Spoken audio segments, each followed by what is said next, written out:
Hallo und willkommen beim Filmgemaunze. Seit dem 15. Dezember ist auf Apple TV ein Apple Original Films zu sehen, The Family Plan. Wir sehen hier und erleben Danny, Mark Wahlberg spielt hier einen ganz normalen Kleinstadtbürger, der seinem Job als Autoverkäufer nachgeht. Er hat eine Familie, 3 Kinder, Tochter, Sohn, Kleinkind, eine lebende Ehefrau und er ist jemand, der Konflikten aus dem Weg geht, gerne im Hintergrund bleibt und das Spannendste, was in seinem Leben passiert, ist eigentlich, dass der Taco-Dienstag bei ihm auf den Taco-Mittwoch verlegt wurde. Als er aber eines Tages mit dem Baby im Gepäck im Supermarkt einkaufen geht, wird er von einem Mann angegriffen und weiß sich aber komischerweise sehr gut dagegen zu wehren. Ähm, denn Danny hatte ein vorheriges Leben, einen anderen Beruf. Er war für den Geheimdienst tätig als Auftragskiller und dieses Leben scheint ihm jetzt wieder einzuholen, denn irgendjemand scheint nicht ganz zufrieden gewesen zu sein, dass er diesen Job hinter sich gelassen hat. Und so muss er schnell schauen, dass er seine Koffer packt und seine Familie einsammelt und sich auf den Weg macht nach Las Vegas, wo er einen alten Bekannten trifft, der ihn und seiner Familie neue Identitäten ausstellen kann. Aber die Verfolger sind ihm bereits natürlich hinterher. The Family Plan ist eine Action-Komödie.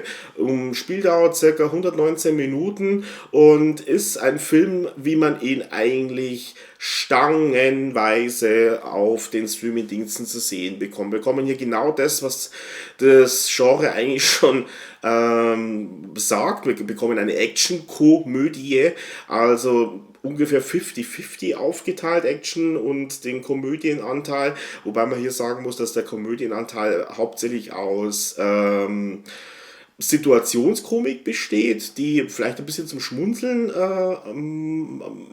ja, verleitet. Ist kein Schenkelklopfer-Humor oder irgendwas in diese Richtung. Auf jeden Fall, der Film teilt sich eigentlich im Prinzip in 2 Teile auf. Der eine Teil des Films handelt von dem Roadtrip der Familie, die sich von der Ostseite Amerika bis nach Las Vegas bewegt, wo sie durch verschiedene Staaten fahren. Hier handelt der Film verschiedene Punkte ab auf der Karte, wo die Familie miteinander agiert, wo sie auf bestimmte Situationen treffen, auch immer wieder mal mit Action-Einlagen, die eingebaut werden, um das Ganze mal auch auf der Ecke ein bisschen spannender zu gestalten. Und hier gerade in diesem Family Trip ist eine der größten Stärken des Films eigentlich die Kombination der Darsteller im Film, die relativ gut funktioniert, weil die 4 Hauptdarsteller sehr, sehr gut miteinander harmonieren.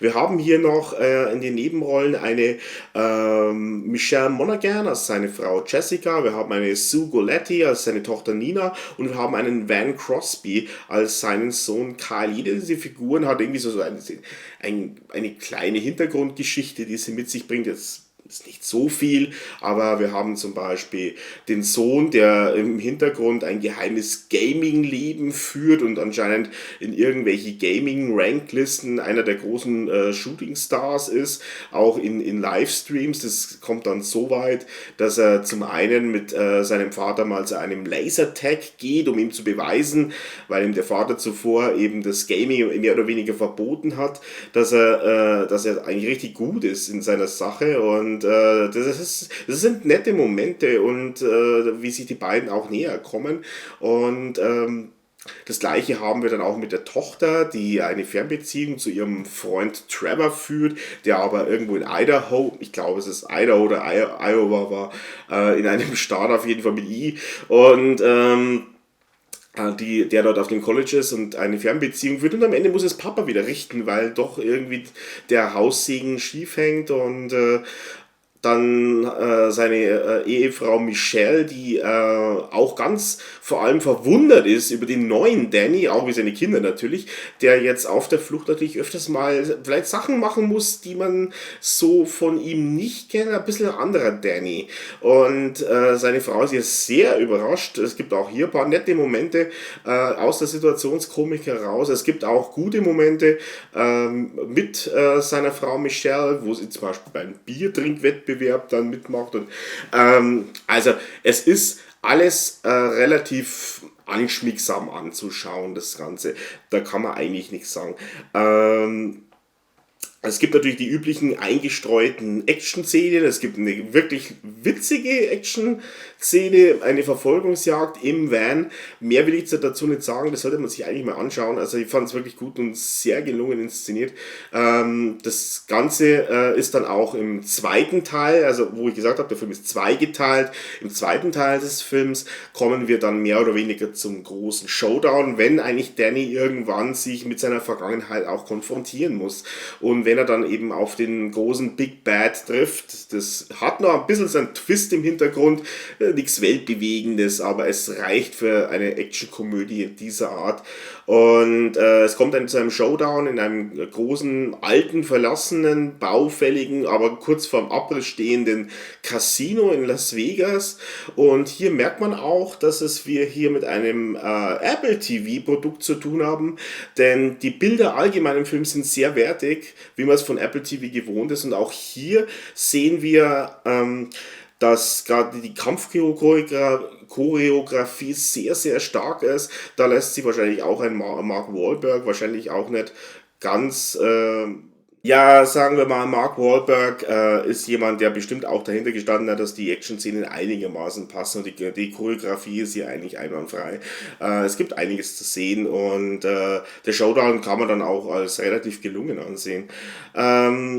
Im Großen und Ganzen ist The Family Plan also eine nicht besonders originelle, weil diese Thematik eben einfach schon zu oft da war. Actionkomödie, aber sie hat auf jeden Fall ihre Vorzüge in bestimmten Punkten.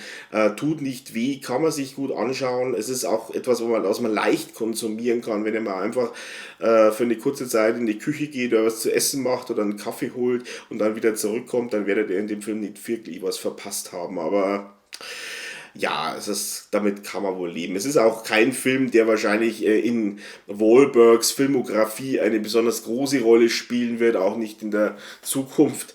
Wie gesagt, leicht verdauliche Kost. Ich würde sagen, ich gebe dem Film 6 von 10 Punkten gerade noch. Als zumindest einen Film, der für dieses Genre relativ wertige Bilder hat, die Kampfchoreografie wirklich gut ist und die Schauspieler recht gut miteinander harmonieren. Das sind Punkte, die man nicht immer auch bei diesen Genres sieht. Gerade auf Netflix gibt es da wirklich schlimmere Gurken in dem Bereich und daher sage ich, hat Apple TV trotzdem noch bis zu einem bestimmten Punkt hier eigentlich relativ für einen sehr leichten Kostfilm gut abgeliefert. Aber wie gesagt, es gibt sicherlich Filme, die, wenn ihr einen schwergewichtigen Film sehen wollt, dann müsst ihr andersweitig suchen. Da werdet ihr hier nicht fündig. Das war's eigentlich schon wieder mit meiner Kritik. Ich wünsche euch jetzt eine gute Zeit und denkt dran, schaut immer mal ein paar gute Filme an, das rentiert sich. Bis zum nächsten Mal. Ciao.